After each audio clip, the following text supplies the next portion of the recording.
Engage en Pharma, tecnología, experiencias, transformación. Una iniciativa de AINFA.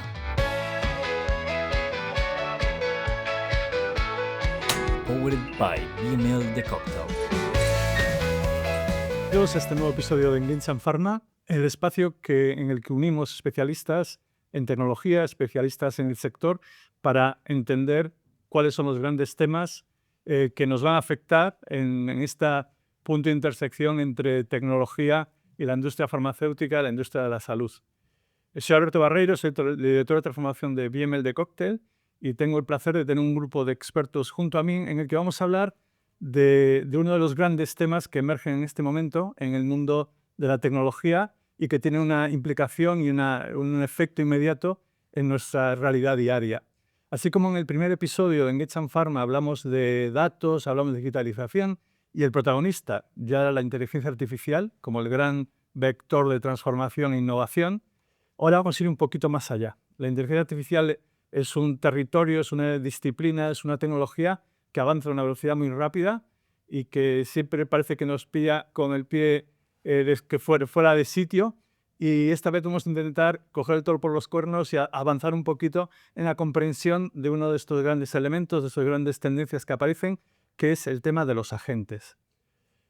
Sam Altman, el CEO, el fundador de OpenAI, el famoso ChatGPT, decía hace ya poquito más de un año que los agentes es lo que llama él la killer app de la inteligencia artificial. Esto es la función, la aplicación que realmente va a transformar y dar sentido a lo que es la inteligencia artificial y realmente va a impactar en nuestras vidas y se va a convertir, gracias a ello, en un elemento vital y esencial en todos los aspectos de nuestra realidad. Igual que fue, por ejemplo, la interfaz cuando apareció el iPhone en nuestras vidas, ¿no? Estas funciones que realmente hacen que algo que está ahí latente empiece a formar parte de nuestra realidad. Y estamos ahora empezando a ser testigos de lo que está sucediendo. La palabra agente es algo que empieza a aparecer en el vocabulario de todos los líderes empresariales, de todos los tecnólogos, y justo es la gente que tenemos hoy, las personas que tenemos con nosotros, es de lo que hablan en su día a día y es lo que nos van a intentar compartir para que nosotros empecemos a entender también qué significa eso. Recientemente, en un café con un amigo líder tecnológico dentro de un grupo hospitalario, me contaba precisamente una historia sobre agentes, un agente que capaz de atender 24/7, conversar de manera empática, cercana con los pacientes y ayudarles de manera proactiva, además, a seguir el tratamiento de forma eficiente. Esto es un caso de los muchos que ya están emergiendo en el mundo de la salud y que creo que ahora compartiremos entre todos y que responderán a esta pregunta que todos nos hacemos. ¿Qué es esto de un agente? ¿Y qué puede significar en nuestras vidas? Para poder responder a estas preguntas y poder hablar largo y tendido, y espero que muy a gusto, que eso seguro que va a suceder, tenemos a Javier Ductor, que va a servir además de moderador de este debate, que como especialista en el sector y especialista en inteligencia artificial. Javier es el vocal del área de inteligencia artificial y digital de AINFA y además en su día a día ejerce de Business Technology Partner en MSD. Junto a él tenemos a José Luis Antolín, que es el responsable de Enterprise Solutions dentro de BML The Cocktail y a nivel EMEA. Tenemos a Carlos Jardón, aquí a mi lado, responsable del área de innovación digital, revistas y redes sociales del Consejo General de Colegios Farmacéuticos, y también a Pablo Lasaleta, el Data Scientist de Wunderdalt. Y aquí tenemos a especialistas con muchos años en un entorno que realmente es nuevo.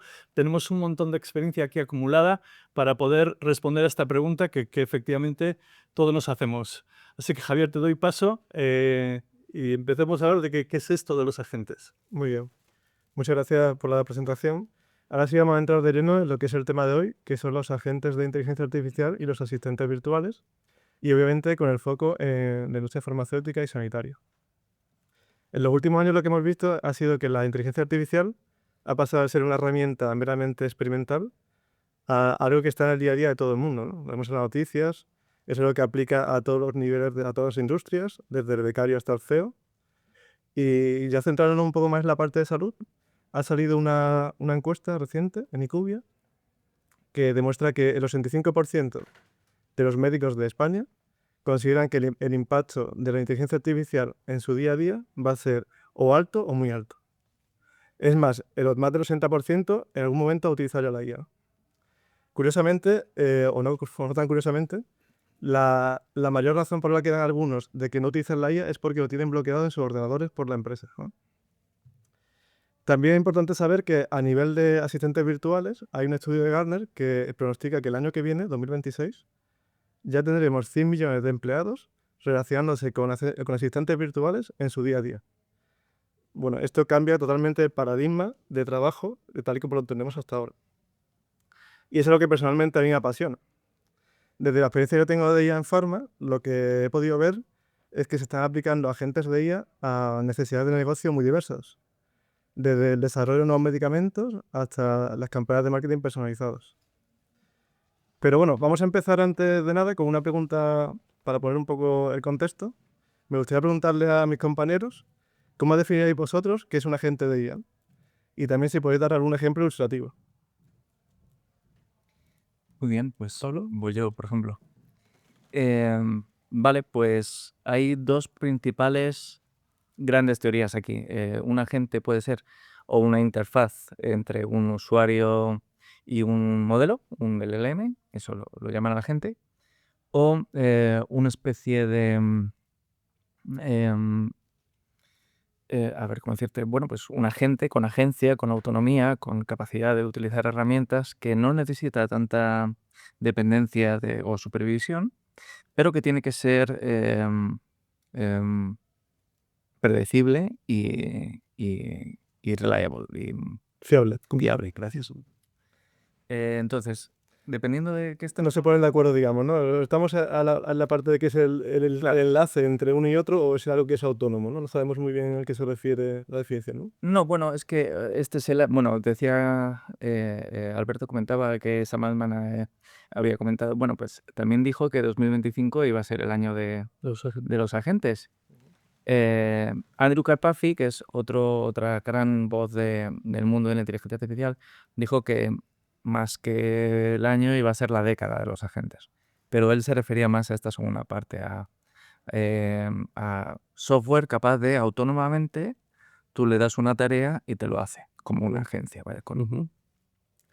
Y bueno, te puedo poner un par de ejemplos. Sí, genial. Un chatbot, por ejemplo, el típico chatbot que, por ejemplo, en Grunenthal tenemos en dolor.com, sería un agente del primer tipo. En realidad es una interfaz que un usuario, ya sea de la salud o un paciente que ha entrado ahí, puede coger y preguntarle cosas.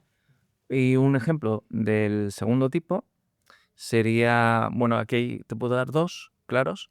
Uno es el operator de ChatGPT, que directamente le puedes decir sácame las entradas, por favor, para este concierto, y tiene uso de un ordenador. Tú puedes ir mirando paso a paso lo que hace, pero básicamente lo que tiene es un ordenador que hace cosas y tú puedes verla, y de vez en cuando, sobre todo cuando va a gastar dinero tuyo, le suele decir, ¿esto es lo que quieres? Y dice, sí, vale. Otro ejemplo, por ejemplo, es un deep research. Cuando tú coges a ChatGPT y le dices, oye, hazme una investigación profunda sobre esto, y te voy a dar 20 minutos, él se va, mira sus 200 páginas web o lo que sea, pero no le dices cuáles. No, él toma la decisión de qué buscar, dónde buscar, cómo hacer el summary, qué longitud, y bueno, eso es un ejemplo de ¿Un ejemplo? Sí, yo si quieres, Pablo, por contar un poco, porque creo que la definición de agentes es más o menos esa, ¿no? Y yo estoy muy de acuerdo con Alberto que al final es, bueno, la revolución que va a permitir que todos seamos conscientes de los agentes, porque agentes ha habido, ¿no? Desde hace ya bastante tiempo. Yo recuerdo cuando trabajaba con RPAs, en realidad los RPAs venían a ser un tipo de agente, ¿no? O sea, tenías una organización de una lógica que se producía con cierta autonomía, ¿no? Para mí el gran cambio se produce, o creo que el salto en adopción se va a producir con el ámbito conversacional, ¿no? Porque lo que ha supuesto el avance tecnológico es que la conversación sea natural ya de verdad, ¿no? O sea, que no haya las barreras que podía haber antes en el plano del uso del lenguaje natural con los agentes o con la inteligencia artificial, ¿no? probablemente todavía con mucha mejoría en el ámbito de voz, pero sin duda con una, ¿no? Facilidad absoluta en el ámbito, ¿no? Escrito, ¿no? En multitud de idiomas y demás. Entonces, para mí yo creo que ese es el gran salto, o como lo percibo desde un punto de vista de adopción de las diferentes compañías y pues como se ha hecho ya casi Vox Populi entre todos. Y de alguna manera considero además que ese salto es el que permite la adopción masiva ya no solo por las compañías, sino por los clientes de las compañías, ¿no? Yo creo que esto es una revolución que va a llegar antes por parte de los consumidores, en muchos casos por parte de las compañías, ¿no? Y de hecho, lo comentaremos luego, pero para mí hay un reto importante para las marcas y es que estos agentes conversacionales se van a convertir en los intermediarios perfectos, ¿no? Entre marcas y consumidores, y aquellos que aglutinen más información y aquellos en los que confiemos más, ¿no? Aquellos asistentes personales nuestros serán los que nos van a prescribir absolutamente todo. Y cuando digo todo, incluyo también el ámbito, ¿no? El ámbito médico de salud, que bueno, pues intentando ser responsables, pero es verdad que el consumidor demuestra ser menos responsable probablemente de lo que nos gustaría. Pues yo veo un poco en ese ámbito, ¿no? el gran salto que estamos dando. Yo lo primero de todo agradecer a la asociación, a INFA, a la Asociación de Marketing Farmacéutico por invitarnos, ¿no? a compartir experiencias y a compartir también conocimiento con compañeros. Y yo creo que antes de entrar a discutir qué es un asistente virtual, un agente, a diferencia, el grado de autonomía que tiene uno u otro, yo sí me gustaría dejar claro al principio que estamos ante una tecnología disruptiva, todos compartimos. Estamos ante casos de uso de éxito. Estamos viendo, por ejemplo, el tema de IA en desarrollo de antibióticos, que además se está liderando en un español, César de la Fuente, y está cortando los plazos y está teniendo resultados.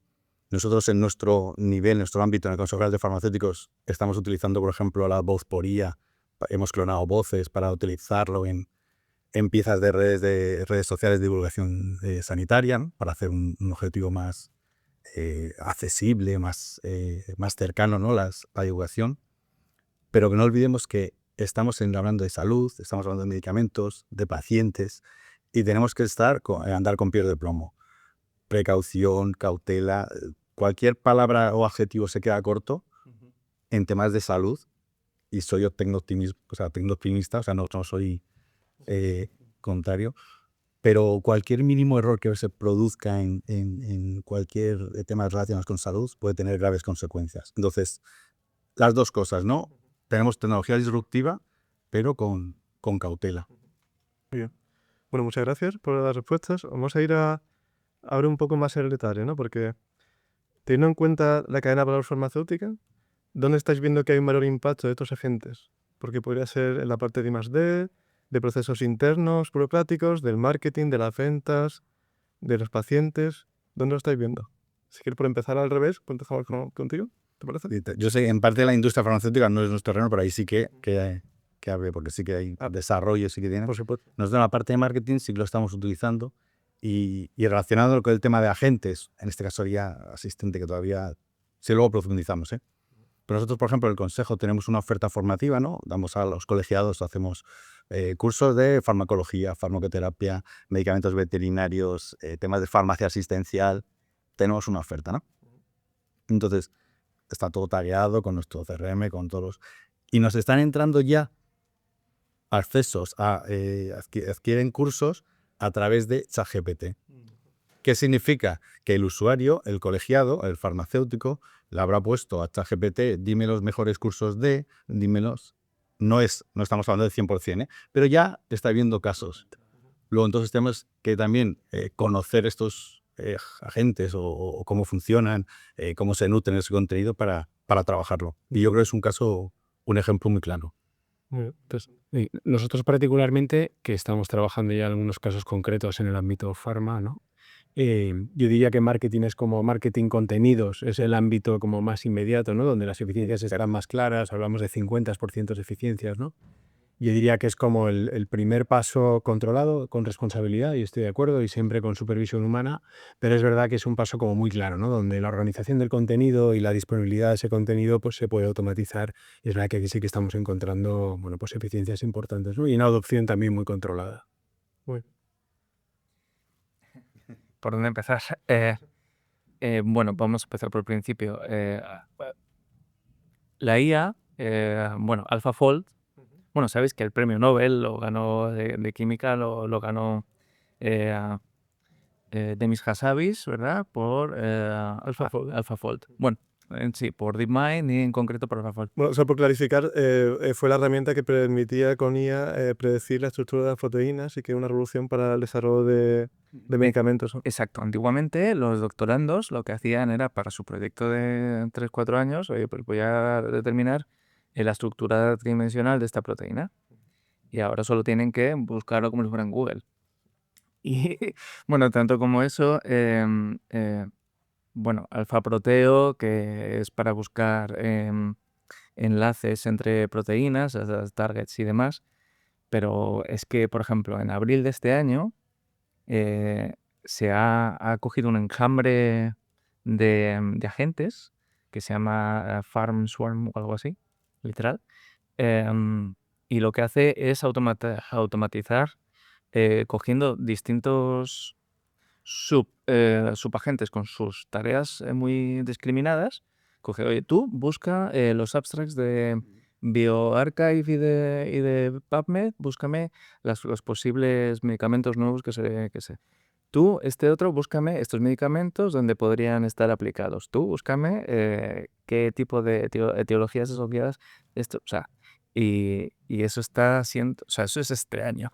Este es el caso de Pharma Agents, se llama, puede ser, la compañía. Porque La compañía no lo sé, yo he mirado el creo que se llama Pharma Agents paper, puede ser. y ha conseguido reducir de años a semanas el desarrollo, ¿no? de fármacos a través de un ecosistema de agentes organizados que cada uno cumple una tarea muy específica, ¿no? Sí, digamos que el símil sería que han contratado un departamento entero de agentes. En lugar de ser personas con nombre y apellido, pues hay un agente dedicado a cada cosa, ¿no? Sí, bueno, claro, luego, por supuesto, está todo el tema este de oye, cómo de fiables son los resultados que nos están dando, ¿no? Y lo que están haciendo es validar cada uno de estos agentes con sus equivalentes humanos. Oye, ¿crees que lo que está diciendo en estas 100 casuísticas tiene sentido? Sí, no, ¿por qué? Y bueno, el tema es que se intenta y a mí eso ya me parece increíble. Bueno, eso es la parte de I+D. más atrás, claro. De I+D quizá, ¿no? De desarrollo. Exacto. Pero de ahí en adelante, en cada uno de los pasos, tú imagínate si pudieras, bueno, vale, voy a centrarme en 2025. Vale, en 2025 simplemente tenemos agentes que si utilizas el ordenador te van a ahorrar tiempo. Ya sea con el Outlook, el simple correo, o si utilizas código va a generarte 30-50% del código como mínimo. Em, Bueno, eso si utilizas el ordenador. Si no utilizas el ordenador, te va a utilizar. Puedes utilizarlo para tomar notas y resumirlas y mandarlas a quien sea. Y Sí, pero, digamos que el tema farmacéutico aplicaría un poco más a la parte de procesos del empleado, ¿no? Es decir, claro, pero a nivel personal, a vale. nivel personal en su trabajo del día a día de la farmacéutica, ¿no? De un empleado farmacéutico, pues toda esa sinergia que te permite la IA, ¿no? A nivel de resumen de correos, de resumen de artículos y demás, pues sí que te afecta mucho. Sería parte del proceso interno, ¿no? Entiendo. Sí, Proceso interno. es cross, pero tienes razón en cuanto a departamentos, pues yo qué sé. Marketing, vamos. Cualquier tipo de definición de campañas, utilizar lenguaje natural, por supuesto, crear imágenes super ad hoc. Se lo mando al doctor Mateo, que sabemos que vive en Sevilla, pues bueno, la Giralda ahí detrás y, ¿sabes? Es Personalización. ultra personalización de contenidos si quisiéramos hacer eso y demás. O sea, que es que en todos los niveles. Muy bien. Vale, sobre todo nos quedamos con esa parte de I+D marketing, ventas, ¿verdad? Y ahora me gustaría que diéramos un pasito más al detalle, ¿no? Y si eso se os ocurre, o si habéis podido estar involucrados mucho mejor, ¿no? Casos donde los agentes han demostrado su valor en farmacéuticas, ¿no? Y tú antes comentabas, por ejemplo, que en Grunenthal tenéis ya un asistente, por ejemplo, ¿no? Pues a lo mejor se puede ser un ejemplo de un caso tangible de tenéis un agente trabajando en algo concreto, ¿no? Sí, tenemos varios, la verdad, salen ya como racimos. Porque en el momento en el cual tienes un chatbot, pues resulta que para caso interno A, pues recursos humanos le gustaría tener otro para hacer, pues para que en lugar de estar preguntando, pues Aparte, si hay preguntas muy detalladas, por supuesto, siempre está el profesional, pero si no, tienes la documentación.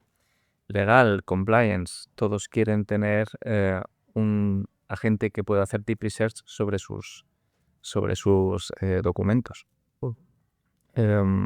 Vamos, todos lados. Nosotros, por ejemplo, hemos utilizado uno al final, cada uno, como dices tú, ¿no? Como setas, ¿no? Cada uno quiere su... Pero, por ejemplo, es que yo no sé si llamaríamos entre chatbot como ayudante asistente a la hora de ayudarte a configurar un programa. Si la farmacia tenemos un programa que es Cismed o Farmager y dices, ¿quieres instalarlo? Pues oye, te hago el asistente para que le consultes específico sobre ese producto. Entonces, como eso, yo creo que podéis crearlo con bastante diversidad, o sea, de casos de uso.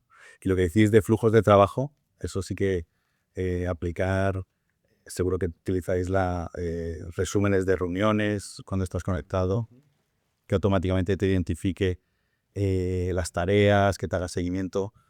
En temas de flujo de trabajo dentro de una estructura, sea organización, empresa, hay bastante recorrido. De hecho, hablábamos mucho de marketing, pero bueno, yo hago al extremo de marketing y ventas, ¿no? Que un poco en línea con lo que comentabas, Carlos. Yo creo que hay casos como muy inmediatos de productividad del comercial y de eficiencia, ¿no? Medido incluso, si queréis, por número de visitas que son capaces de hacer al día, muy claros, ¿no? En un ámbito también quizás más de asistente, quizás más de copilot y en entornos que hablaremos luego quizás más en detalle, ya productivizados, ¿no? Como puede ser, oye, pues a través de tecnologías ya existentes, ¿no? Que han desarrollado su propia funcionalidad de agentes para apoyar ¿no? a los comerciales. Entonces, todo lo que tiene que ver con organización de visita, todo lo que tiene que ver con Next Best Action, todo lo que tiene que ver con resumen posterior de visita, todo ese campo es un campo donde la productividad es inmediata, ¿no? Pero hablamos de productividades muy altas, ¿no? De incluso multiplicar por 3 el número de visitas que pueden ejercer, por ejemplo, en una semana, ¿no? Y luego no solo desarrollar ad hoc productos, sino es que yo creo que ya todas las grandes plataformas te lo están integrando en llámalo como agentes, ¿no? Asistentes. YouTube, por ejemplo, ya o sea, te traduce, ¿no? Los vídeos, no solo el texto, sino con voz. Y ya es un servicio que te lo integra, ¿no? O sea, lo están integrando todo. Bueno, Copilot, ejemplo, claro. Bueno, Carlos, me alegra que hayas sacado el tema de integraciones porque la siguiente pregunta va sobre vuestra experiencia integrando los agentes de IA con las herramientas de empresa. El CRM, el repositorio documental que tú comentabas antes, Pablo. Cualquier herramienta de empresa, ¿cómo ha sido esa experiencia de integrar esa nueva tecnología con lo que ya tenemos en casa, que quizás sea legacy o sea moderno, pero cómo es, ¿no? Evas, ¿Qué se atreve yo? Bueno, si queréis voy yo. O sea, yo creo que al final esto te lleva a la reflexión de cuál es tu estrategia de integración, ¿no? Y un poco los casos que hemos vivido es que evidentemente la adopción más rápida se produce con funcionalidad de agentes sobre plataformas existentes, ¿no? Y podemos mencionar, si queréis, entiendo, algunas marcas, pero evidentemente compañías que están trabajando en Salesforce, ¿no? Y en el ámbito de Pharma pues son muchas, ¿no? Las que trabajan soluciones para Salesforce. La incorporación de Agentforce es extremadamente rápida, ¿no? No solo es rápida desde un punto de vista de integración, sino que es rápida desde un punto de vista comercial, porque al final es verdad que Salesforce lleva mucho tiempo invirtiendo en Einstein y lleva mucho tiempo invirtiendo en que la capa de inteligencia artificial y sobre todo la capa, ¿no? digamos, más del ámbito del dato esté embebida en su funcionalidad. Por lo tanto, es muy sencillo activar estos casos que yo comentaba al principio. Y yo creo que siendo muy sencillo, para mí hay una trampa en seguir la estela, ¿no? que te marca la facilidad del desarrollo de agentes en plataforma, ¿no? Porque a veces no estás atacando procesos core o a veces estás generando ciertas vulnerabilidades, ¿no? dentro de tu esquema organizativo y por lo tanto yo creo que hay una reflexión previa y seguro que Pablo profundiza un poco más desde, oye, pues cómo soy capaz de generar un gobierno ¿no? solvente desde el dato hasta todo lo que es la lógica de construcción de mi arquitectura de agentes, donde evidentemente tendré una tecnología de plataforma funcional, porque el beneficio está ahí, pero donde tendré que empezar a pensar, oye, pues sí tiene sentido ir a arquitectura RAG, ¿no? donde el control documental está de mi mano, un poco todo este... Entonces, experiencia desarrollando agentes, yo diría que inmediata en ámbito, ¿no? O como la más sencilla, creo que la que todos hemos tenido, en ámbito plataforma es tremendamente sencillo, tremendamente sencillo. Si me permitís un comentario y que ha salido, si está latente, hay una barrera invisible entre la aplicación de los agentes en contextos controlados, en B2B, y el B2C, el ponerlos en contacto con el usuario final, con el paciente, y precisamente por el problema de la fiabilidad que salió como un par de veces, ¿no? ¿Cómo veis esta dicotomía? ¿Es una barrera ya superable o no?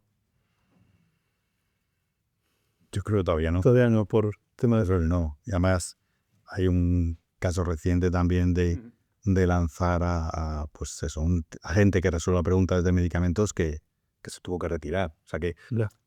yo creo que lo que decía antes de la cautela y relacionando con lo de antes, puedes hacer las integraciones, pero si no haces el ejercicio del para qué, puedes estar trasteando y no tienes un objetivo claro. Entonces yo empezaría de para qué y luego ya diseñas todo la estructura. Esa visión estratégica que comentaba antes también tú, ¿verdad?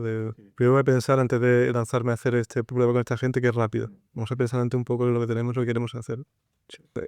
De hecho, parte de, o sea, y por intentar contestar a los dos, el tema es que, claro, estamos en Europa y Europa pues tiene ciertas ventajas e inconvenientes y el tema de regulación, bueno, pues tenemos, al menos dentro de Grunenthal, imagino que en el resto de las empresas igual, tenemos permitido un número muy concreto de motores, de modelos, para poder interaccionar con ellos, jugar o trabajar o desarrollar, ¿no? El problema está en que si cogemos y decimos Agentforce, vamos a por ello.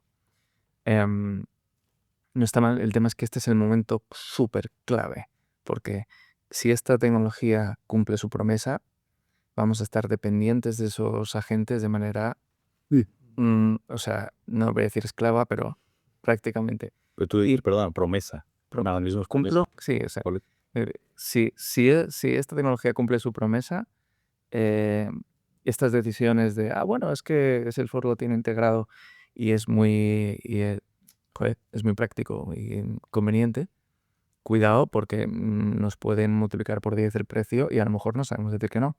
Entonces es un momento muy estratégico donde deberíamos, lo que yo sospecho que lo que deberíamos hacer sería centrarnos en el ownership al máximo posible de nuestros procesos, y eso significa utilizar open source en la medida de lo posible.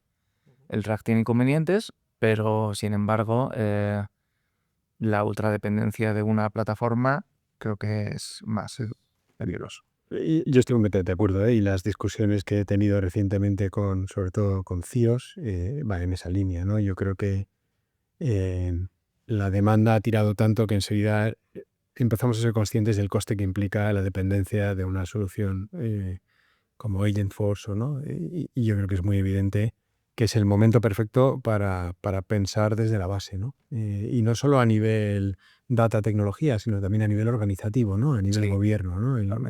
Cómo se va a dar respuesta a la demanda que va a ser exponencial de unidades de negocio requiriendo agentes, porque además si esto lo sumamos a un contexto, yo creo que es global, pero en el caso de Pharma todavía más importante, de presión absoluta, tanto desde la parte del precio como desde la parte de los costes, ¿no? Y esa búsqueda constante de eficiencia, pues evidentemente creo, por un lado, no podemos depender de canutos de consumo inmanejables y tampoco de no atender a esa demanda que efectivamente puede tener un impacto muy fuerte sobre el coste operativo. Comentabais vosotros hace un momento que al final lo importante es la necesidad de negocio, ¿no? Y si hablamos de necesidad de negocio, también hablamos de necesidad de nuestros clientes, ¿no? Entonces, desde el punto de vista de un médico, ¿qué pensáis que la IA puede impactar? O sea, ¿cómo creéis que los agentes van a poder aportarle? ¿Dónde? ¿En qué puntos? ¿En qué? La parte de investigación, la parte de contacto con los pacientes. ¿Qué ideas tenéis? Para empezar, no debería de tocar el ordenador para reportar información que ya tiene. Eso desde mi punto de vista es claro. Luego, quizás consultar documentación lo más rápido que haga falta. O sea, quiero decir, preguntar sobre información, y eso va también con la fiabilidad, pero sinceramente creo que la fiabilidad va a tender hacia un punto razonable. Quizás no perfecto, pero dudo que eso exista. Entonces, razonable. Pero sí, o sea, ya sea solamente eliminar fricciones diarias y mejorar su capacidad de diagnóstico o lo que haga falta, sinceramente creo que es algo físico de que se pueden hacer. Ahí, médico o profesional sanitario en general, ahí, aparte del uso que haga él mismo como usuario ciudadano, ¿no? De los agentes que tendrá su uso. Yo creo que también desde el sectores de que apoyan, ¿no? Habría que, no es la palabra, a ver si encuentro la palabra adecuada, que se cubran esas necesidades. Igual que tenemos nosotros esos flujos de trabajo, pues identificar esas necesidades en donde la IA sí que le va a permitir ahorrar tiempo, mayor productividad, esas que al final muchas veces son, cuando analizas el trabajo, pues hay muchas cosas que se pueden automatizar, que dices que te dan mucho tiempo, temas de reportes, temas de... que al final eso es muy, muy básico, que sí que es tangible e inmediato, ¿no? Para analizando cada uno, farmacéutico, médico. Y que yo creo que redunda, como decía al principio Alberto, en la experiencia del paciente, ¿no? Que al final, lo digo porque yo creo que hay un tema de liberar espacio administrativo en el médico profesional sanitario para que pueda dedicar su tiempo a lo que es más importante, tanto ya sea consultando documentación, ya sea, ¿no? Contrastando un posible diagnóstico, contrastando, ¿no? Pruebas, etcétera. Yo creo que también hay un tema muy importante en la interacción, no voy a decir en real time, pero sí inmediata con sus pacientes, ¿no? Tanto por seguimiento de adherencia a tratamientos, como, ¿por qué no?, el poder monitorizar de manera muy cercana cómo está respondiendo al tratamiento ese paciente, ¿no? Entendiendo, como siempre, que hay una barrera clarísima en el ámbito de protección de datos, pero yo creo que al final es beneficio tanto para el médico como para el paciente. Y de nuevo, porque si lo vemos desde el punto de vista de la demanda, o sea, los pacientes ya están, igual que estaban en Google, ya están en ChatGPT preguntando por qué me tengo que tomar, etcétera. Yo creo que estamos de nuevo en un momento, como decía Pablo, para aprovechar y dar un paso hacia adelante. La tecnología está ahí, lo permite. ¿Por qué ir más lentos de lo que van otros, ¿no?, en generar ese vehículo de comunicación con el paciente, ¿no? Yo creo que ahí eso debería ser casi compromiso nacional, si me apuráis, de desarrollar soluciones que estén al mismo nivel que los agentes conversacionales que tenemos ahora, pero con mucho más rigor, con mucho más criterio y con esa supervisión que necesitamos del ámbito médico, ¿no? Un dato más que sacaba hoy el barómetro sanitario, el Ministerio de Sanidad, y ya preguntaba acciones al ciudadano sobre la IA, cómo valoras, y le preguntaba algunas acciones, la pregunta, ¿no? Algunas acciones humanas pueden ser realizadas en la actualidad por robots o inteligencia artificial. Podría indicar cómo se sentiría al paciente, personalmente respecto a las siguientes situaciones, y utiliza escala del 1 al 10. ¿Vale? 1, incómodo. Y le hablaban, hablar con una IA, asistente virtual, durante una consulta médica que usted necesita. 3, incómodo. La realidad. Claro. Le preguntaban, someterse a una operación quirúrgica realizada mediante un robot. Ahí, 6,6. Allá. Le preguntaban que interprete sus radiografías un sistema de inteligencia artificial. 7,4. Y luego que siga la evolución de su enfermedad un asistente virtual con IA. 3,9. Allá. Pero yo creo que se puede sacar conclusiones. O sea, el paciente no quiere perder el criterio y el rigor del médico, pero sin embargo sí quiere la fiabilidad, ¿no?, del análisis y del cálculo, ¿no? Sí, también cómo aprender la pregunta. O sea, la idea es que tienes asistencia personalizada 24/7 a golpe de teléfono. O sea, las ventajas, porque eso no te lo va a dar un médico. Pero si un asistente puede complementar ciertas partes de la experiencia del paciente a la que la experiencia física no llega. Entonces, si lo vendes no desde la tecnología, sino desde el valor aportado, la pregunta, el resultado cambiaría posiblemente. Creo que sí, que yo no soy científico ingeniero, pero estaba leyendo que el tema de la IA todavía tienen que solucionar todo lo de la falta de consistencia interna. O sea, porque el tema de fiabilidad, que te pueden decir, tú le estás enseñando al modelo ABCD, pero si no le pones una barrera de seguridad, un filtro, que te podía incluso recomendar, pues eso, que te automedique, eso que te... Entonces, Ahí es donde comentábamos antes el tema de arquitectura RAG, ¿no?, que básicamente se basan en que la gente usa información que tú le has provisto y que está certificada, actualizada, y solo se basa en esa información para dar respuestas. De hecho, esto lo tienen implementado algunas plataformas ya incluso, ¿no? Bueno, el RAG sí lleva casi desde el principio. LangChain hace, pues no sé, 18 o 20 meses ya sacó su tecnología y demás, y ha estado por todas partes. Pero lo que yo creo que tú estás refiriéndote es más al tema de la interpretabilidad, ¿vale? De, oye, ¿cuál es el por qué haces lo que dices y todo este... Pues eso como tal, hay una compañía en concreto que fabrica estos modelos que se llaman Anthropic, que está muy centrada en la interpretabilidad. De hecho, es la que más papers con diferencia saca sobre esta disciplina. Y es muy interesante, porque a medida que se van haciendo más listos, se van haciendo más listos en todas las circunstancias. Y si pueden hacer trampas, las van a hacer. O sea, quiero decir, un niño, en cuanto veas que empieza a mentir, es que es vaya, ya es más listo, cachisabas. Y pues esto pasa igual, ese es un tema muy gordo que habrá que ver cómo lo... Hablando de fiabilidad, a nivel de pacientes, ¿qué oportunidades y barreras veis en la adopción del área? Porque, claro, por supuesto, la fiabilidad es una de ellas, ¿no? No podemos darle una información errónea a un paciente, pero también, ¿qué otros riesgos podéis ver relacionados y sobre todo qué oportunidades? Porque al final también queremos ver la parte un poco positiva.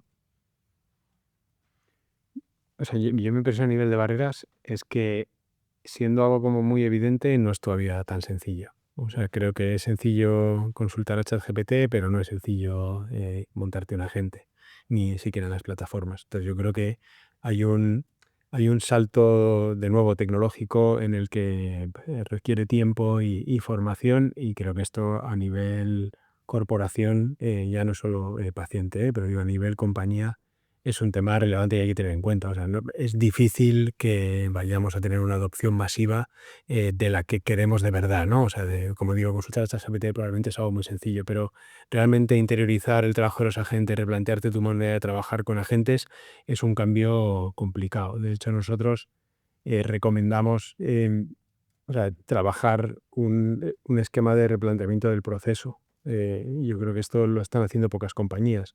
Incorporar agentes en tu proceso operativo implica repensar el proceso operativo, porque lo que antes era secuencial ya no tiene por qué ser secuencial, entrar en juego, ¿no? En multitud de tareas que se pueden hacer en real time. Entonces, una vez que uno dibuja un proceso y piensa cómo ese proceso cambia con los agentes, la transformación es brutal. Entonces, yo creo que hay ahí una barrera. O sea, no va a ser fácil, requiere de nuevo de una transformación interna importante. Incluso bajando un escalón, ¿vale? Tema paciente. Nosotros hacemos divulgación sanitaria en redes sociales muy fuerte, tenemos casi 1 millón de seguidores en YouTube, en Instagram, en TikTok. Y entonces ves que intentas, es como una forma de acceder, ¿no? El objetivo es el farmacéutico, ¿no? El farmacéutico cercano en el mundo real, pues trasladarlo también al ámbito digital, ¿vale? Y entonces, pues que sea un referente, ¿no? En redes sociales, el farmacéutico, y pues que te enseñe o te ayude a ese, pues, consulta de un medicamento, cómo utilizarlo. Nosotros estamos viendo ahora, pues a lo mejor tenemos 2.500 comentarios mes que hay que gestionar. Dices, venga, vamos a utilizar IA para ver cómo gestionamos, catalogamos todos los comentarios, todo. Es difícil, o sea, porque dices, venga, los sencillos agradecimientos cuando te dicen oye, qué bien, qué buena información de cómo utilizar un inhalador, qué bueno. Pero ya cuando bajas aterrizando y enlaza, esto es un nivel inferior, o sea, si lo elevas todavía más, es más complicado. O sea que yo lo veo, o sea, difícil. Y luego yo creo que dificultades desde el punto de vista del paciente. Primero que esta tecnología lleva en el Zeitgeist como 30 meses, ¿no? Conocido por todo el mundo ya menos de 3 años. Y probablemente la primera vez que lo probaron una versión muy distinta en capacidades a lo que hay ahora. Entonces, el tema de la confianza va a costar eh, por muchos motivos. Primero porque está en el Uncanny Valley, ¿no? En esta zona donde parece que es muy real, pero está tan cerca que ya da miedo, ¿no? O sea, esas muñecas de toda la vida que son tan realistas que dan un poco de... Pues ese es los ingleses, los americanos llaman Uncanny Valley. Y ahora estamos un poco en ese punto de cuando tú hablas con estos modelos, está... ¡Jo, qué realista! Pero bueno, eso ha sido un poco raro. Pues yo sospecho que el paciente va a tardar un poco, o sea, va a tardar más que el tiempo en el que la tecnología va a estar ya allí, suponiendo que llegará donde promete que va a llegar. Lo que sí es apoyo, o sea, herramientas de apoyo al profesional, al médico, herramientas al farmacéutico. Eso, que al final es un mejor servicio al paciente, pero directamente al paciente es más complejo. Sí, sí. Es complejo, pero está sucediendo. Ya hay casos ya de asistentes que reciben llamadas y te ayudan a gestionar los primeros momentos, ¿no? De darte la información adecuada y canalizar tus necesidades hacia el canal adecuado, ¿no? O sea, sucede y genera grandes ventajas. O sea, que una sanidad sin automatizada, imagínate la cantidad de presión que eliminas del sistema, con lo cual hay unas ventajas intrínsecas muy buenas y que nos benefician a todos, ¿no? Eso, o sea, las posibilidades están ahí. Tiene un montón de problemas. Yo, más que un problema de adopción, que yo personalmente lo veo en mi día a día, por ejemplo, como profesor universitario, la universidad es el gran paso de adopción a la IA, porque absolutamente todos los alumnos utilizan agentes de acompañamiento en el aprendizaje. Improvisados, mal usados, pero lo hacen. Y saldrán a sus puestos personales, a su vida, con la IA ya incorporada en sus hábitos, de una manera muy repentina, porque es muy útil para ellos.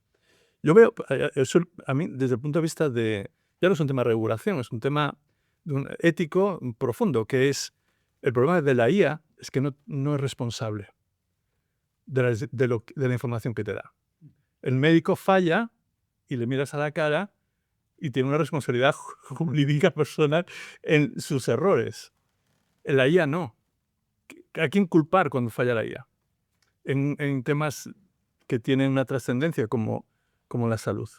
Y eso sí que es una barrera muy difícil de traspasar, que va más allá del hábito de uso y muy difícil de resolver además. Y probablemente no te va a quitar nunca la supervisión humana, porque es que además la respuesta de la IA depende tanto de la pregunta que en realidad probablemente el culpable de la respuesta de la IA es el paciente que la pregunta. Y entonces, claro, es un esquema complicado, más allá de alucinaciones y tal, o sea, pero es verdad que depende de la calidad del prompt. Entonces, bueno, pues claro, no somos todos prompt engineers, ¿no?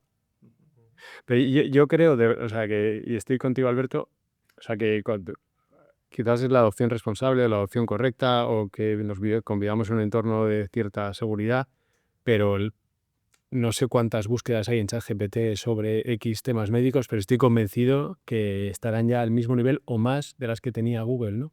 Entonces, el paciente está ahí, o sea, el paciente se está relacionando con un agente que es ChatGPT, que le está devolviendo diagnósticos, recomendaciones, muchas cosas. Eso está pasando ya. Lo llamaban el doctor Google, luego la doctora TikTok, ya supongo que ya será ChatGPT. Sí, pero Ya más sanitario, ¿no? este es tremendamente más peligroso porque tras la conversación hay muchísimo más detalle y yo creo que es tremendamente mucho más peligroso. Claro, no, pero fijaros, acordaos en cuando estaba Doctor Google, que sea y luego Google YouTube intenta también acordonar o poner filtros para esa desinformación, ¿no? Que son todos los peligros que siempre hay. ¿Cómo se alimentan la mayoría de los ChatGPT? ¿Qué fuentes utiliza? Entonces es complejo el sistema porque Pues a hilo de eso, a nivel ético, ¿cómo abordaríais vosotros esos retos? O sea, ¿qué salvaguardas podríais pensar para temas farmacéuticos de ella? No sé si vosotros también en Gruvento habéis pensado en alguna cosa o tenéis algún enfoque. Bueno, nosotros siempre que damos una interfaz, ponemos un disclaimer de... Disclaimer. Es que, claro, de momento, en 2025 es lo que tenemos que hacer. Oye, mira, esto es así, pero fíjate en un porcentaje razonable. Pero, sinceramente, sí que pienso que el tema de la responsabilidad jurídica es el gran freno, voy a decir, que tiene esta tecnología, esta adopción de la tecnología, ¿no? que algo parecido pasa con la autoría de las imágenes que se generan, del texto o de la... Porque ya lo están comparando algunos sistemas como si fuese autoría propia, o sea, una herramienta como si fuese el pincel, pues oye, dependiendo de los prompts que le hayas indicado, tienes mejor o peor resultado. Entonces al final también está ahí en... Muchos te dan permisos comerciales, a pesar de que ha sido entrenado, aunque sinceramente mi opinión es que ha sido entrenado exactamente igual que un humano. O sea, copias y no copias, lo que haces es aprender patrones y luego sustraes un poco, pero no copias, no llegas a robar por completo una identidad, ¿sabes? Bueno, esa es mi opinión personal. Yo particularmente creo que, o sea, probablemente en Europa tenemos la regulación más estricta y la que más está avanzando. Yo creo que esta regulación tiene que estar influida en parte por la propia industria. O sea, yo creo que la propia industria no puede perder la oportunidad de, desde la innovación y pensando desde el criterio médico y el rigor, formar parte de esa regulación, ¿no? Y que nos garanticemos que tenemos una regulación que no lastra el avance científico, pero que por otro lado nos protege, ¿no? Tanto a pacientes como a profesionales. Yo diría que en vez de esperar a que alguien nos regule, sí que deberíamos de enfocarnos en seguir innovando y ser partícipes de esa regulación, ¿no? Lo que pasa es que en temas de salud es como alto nivel, ¿no? De protección. O sea, eso ahí es Extra. Sensible. Eso es. Sí, pero Es sensible. O sea, el beneficio es tan alto que yo creo que debemos de ser los protagonistas. O sea, creo que los que mejor vamos a proteger la salud de los pacientes somos la industria de la salud. Por lo tanto, yo creo que, ¿sabes? Deberíamos de... hay tintes comerciales, evidentemente, pero creo que hay tintes tan beneficiosos para la salud, para la experiencia del paciente, que deberíamos de ser los responsables de esa regulación, ¿no? De alguna manera. A través de ser los que estamos innovando, lo que estamos empujando, ¿no? O sea, desde ese empuje. con casos de éxito. Para que eso sí que... Lo que está claro es que cuanto más grande es un organismo, más lento se mueve. Entonces yo creo que ahora es el momento para que alguien que encuentre una manera de sortear estos laberintos legales nos adelante a todos por la derecha. Y yo me he sacado un par de datos de la propia industria, que quizás yo no trabajo solo en esta industria, la conozco quizás un poco menos.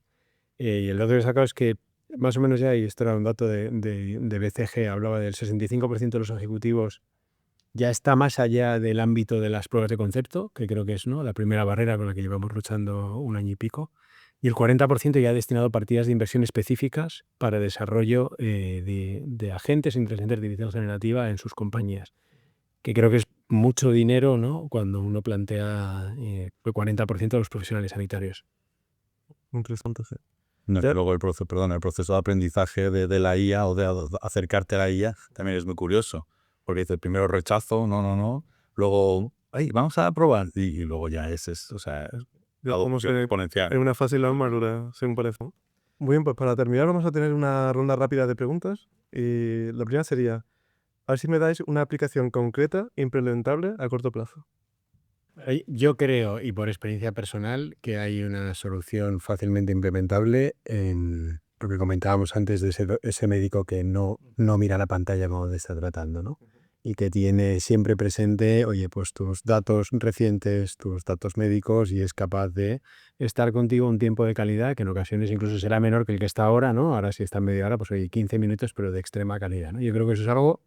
Y creo que a los médicos quitarse la tarea administrativa de tener que estar, pobrecillos míos, que parece que a todos les faltó el curso de mecanografía con el informe y más, creo que eso sería aplicación inmediata que gustaría a pacientes y a petición, no existe, ¿eh?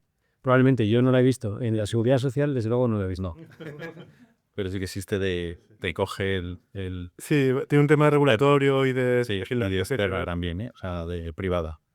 Que al final te coge la conversación y te lo... Bueno, diré que ni en la seguridad social ni en los privados en los que he estado en los últimos meses, que he estado bastante, ninguno he visto que haya usado ningún tipo de herramienta. Si hay un piloto que aún soy consciente que se está realizando y efectivamente tiene una validación final por parte del médico antes de poder compartir esa información, pero todo lo que es la escucha activa de la consulta y la elaboración de informes, incluso de recetas, se hace de manera automatizada.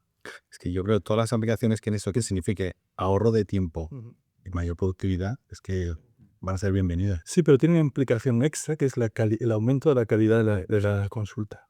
Claro, pero partimos también del concepto que siempre, a lo mejor, no por decirlo mucho de esta manera, el de humanización de la tecnología. Es que si no humaniza, si no te sirve para hacer mejor servicio, una mejor atención al paciente, no tiene sentido. No. y a ser posible que la gente esté integrado en un equipo. No porque sea alguien muy listo, si está en un equipo, no vale para nada, puede que hasta reste. Tiene que estar muy bien integrado en todas las piezas que tiene alrededor. Como un empleado más, digamos que así. Sí. Muy bien, muy interesante. Pues si te parece, Alberto, vamos cerrando. Sí, yo no sé si he quedado claro qué es un agente, porque efectivamente son muchas cosas. Al final es este cuerpo, esta entidad que cobra la inteligencia artificial y que nos permite casi relacionarnos de tú a tú con ella para cumplir funciones específicas que nos pueden ayudar de una manera u otra, ya seamos pacientes, ya seamos médicos, ya seamos equipos comerciales aumentados gracias a la información que nos da. Hay un montón, hay infinitas aplicaciones. No sé, ¿crees que va a ser lo revolucionario que parece o...? Yo soy un tecnooptimista y con criticidad, o sea, soy crítico, pero creo que esto va a revolucionar todo y lo va a revolucionar para mejor, como ha sido la experiencia de la tecnología en toda la historia, ¿no? La tecnología siempre nos ha hecho ser más humanos, delegar lo que es tedioso, lo que no nos gusta, y poder centrarnos en lo que realmente nos llena, ¿no? Y yo creo que esta tecnología no va a ser diferente. Sí, eso espero. Hay un debate muy bonito entre si esta tecnología es una tecnología de optimización o una tecnología de excelencia que nos ayuda a ser un poco mejores, y espero que ese segundo caso, que vaya más allá de la optimización o la automatización de procesos. Es que esto es más parecido a la electricidad. Sí. Esto es una commodity. Esto es... el otro día se cayó ChatGPT y la gente decía, yo es que no puedo trabajar. Claro, pero esto, pues como si se cae, claro. Y como si se cae Internet, ¿sabes? Es un commodity. Ya es curioso. Pues yo creo que, no sé, si estamos... Muchísimas gracias por todo eso. Y nada, nos vemos en el siguiente episodio de Needs and Pharma, y gracias a INFA por darnos este espacio para poder tener estas conversaciones tan interesantes y tan fascinantes. Es que es una última palabra de despedida, y muchísimas gracias por tu gran moderación. No, nada, muchísimas gracias a los asistentes, ha sido una conversación muy enriquecedora, yo aprendí un montón, me llevo notas. Y nada, nos vemos en el siguiente episodio. Muchas gracias. Gracias. Engage and Pharma, tecnología, experiencias, transformación. Una iniciativa de AINFA.